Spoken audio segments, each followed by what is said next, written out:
Hey, it's Keenan. It is Sunday, November 6th. Sorry, I'm filming this on Friday. So this week we are talking about being genderqueer and body image and weight and stuff like that. So I've been fortunate enough to have a pretty good body image. I've never felt the need to. I've never had problems with my body image in those kind of like the stereotypical, kind of more traditional ways. I mean, identifying as trans as well. I guess you could almost. It's not a body image. It's not a. Well, it's a body image thing and it's not a body image thing because physical dysphoria is for me a large part of being trans. So I guess that's body image stuff in a way, but there's just so much more surrounding it with society's view of me and all that stuff that I wouldn't consider it kind of, at least for me being a teenager, your typical teenage body image issues. Like for a lot of, when people think of kind of like body image, they think of like girls thinking they're too fat and wanting to become skinnier, or guys thinking that they're not strong enough and wanting to become stronger. Very binary, very stereotypical, but that's what most people think of. So I've never had any body image issues like that. I've been fortunate. I've never had a battle with my weight or anything. I've always been right where I should be. But I eat healthy. I exercise. I mean, I guess there are some parts of my body I don't like, but those are more because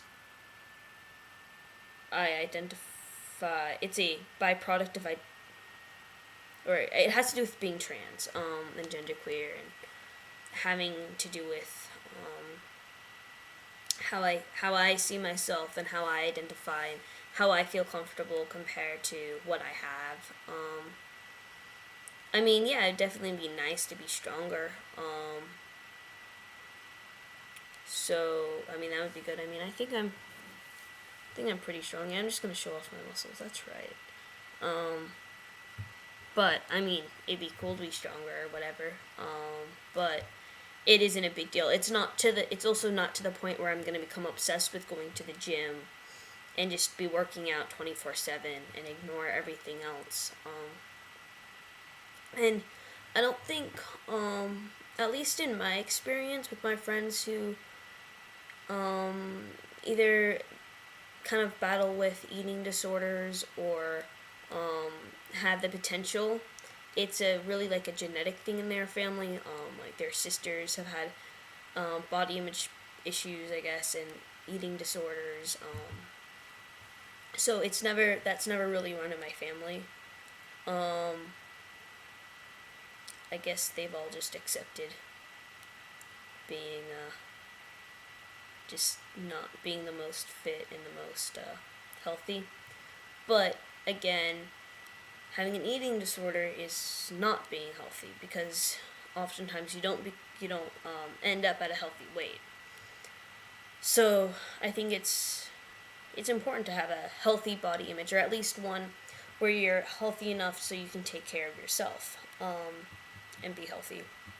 So I've been really fortunate with all of that, like not having any big problems or anything.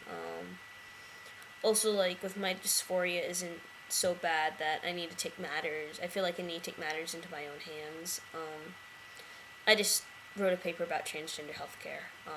So I've been doing a lot of research with that, and it's really sad when transgender and gender non-conforming people feel the need to take matters into their own hands and take either illegal hormones and or try to perform surgery on themselves. Now I'm just getting off on a tangent though. But an interesting thing that my mom discussed with me when I first came out to her,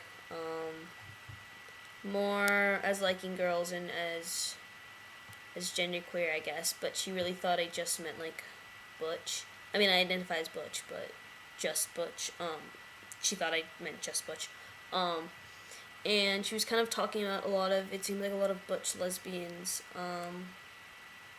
Not so much maybe my age or in their 20s or 30s, but kind of the older, kind of old school butches, in their like 50s and 60s now, seem to be really, really overweight, which is a problem, because that's just not healthy.